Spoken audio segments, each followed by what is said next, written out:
Hello, I'm Tony DeMaria, the editor of JACC, here with highlights from the September 18th issue of our journal.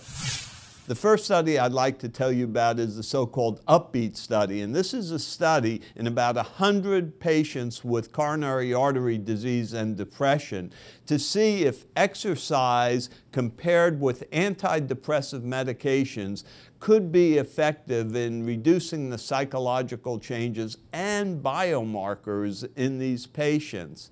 And so the patients were divided into three groups. A group that received exercise for about 3 months, a group of patients who were put on antidepressive drugs, and a group of patients on placebo. The standard endpoints that were looked at were metrics for depression, specifically the Hamilton score, as well as a variety of biomarkers, the most important of which was heart rate variability. What was found was very interesting, that exercise was the equivalent of medications in terms of reducing the depression score, and both exercise and medications were superior to placebo.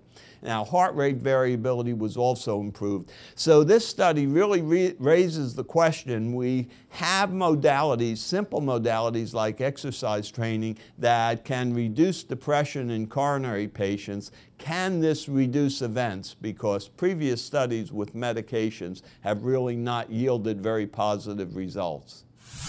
Now, we have an interesting article in the September 18th issue of JACC that deals with the prognostic value of renal artery calcification, obviously determined by computed tomography. And it's been known for some time that in patients with renal disease or diabetes, that renal artery calcification was a prognostic factor, but it hasn't been known in the general population. So this is 4,000 patients without definite evidence of cardiovascular disease undergoing total body computed tomography. And in those patients, what was found was that the presence of renal artery calcification increased the hazard ratio for total mortality by about 60%. Now, if you factored out the presence of calcification in other vascular beds, the hazard ratio went down to about 40%. Nevertheless, still very significant. It was also determined that this was not related to the presence of hypertension, which of course would be an obvious question.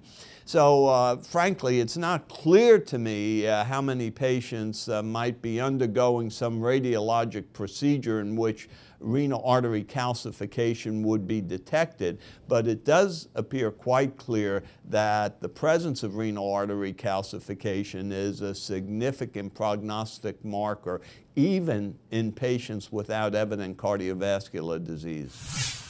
And light chain amyloidosis is not a very common disease, but it commonly does affect the cardiovascular system. And so we have an interesting study in JACC that asked the question of whether a sophisticated evaluation of myocardial performance, left ventricular myocardial performance, could be a prognostic value in these light chain amyloid patients. So they did manage to study about 200 patients with known or suspected disorder. And the specific measure of myocardial performance was strain, longitudinal strain, or a global two-dimensional strain score from the longitudinal perspective of the myocardium.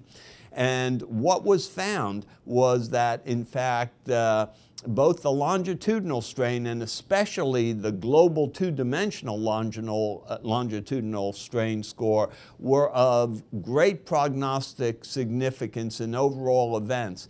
And in fact, these strain measurements were better than ejection fraction and additive to the use of other markers such as BNP or troponin or even clinical factors. So a role for echocardiography, the authors of this study suggest that a global strain may be the most important prognostic measure in these light chain amyloid patients in whom a number of therapeutic modalities are becoming available, some drugs, and even the consideration of cardiac transplantation.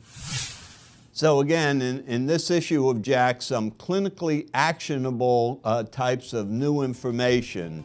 For Inside JACC, I'm Tony DeMaria.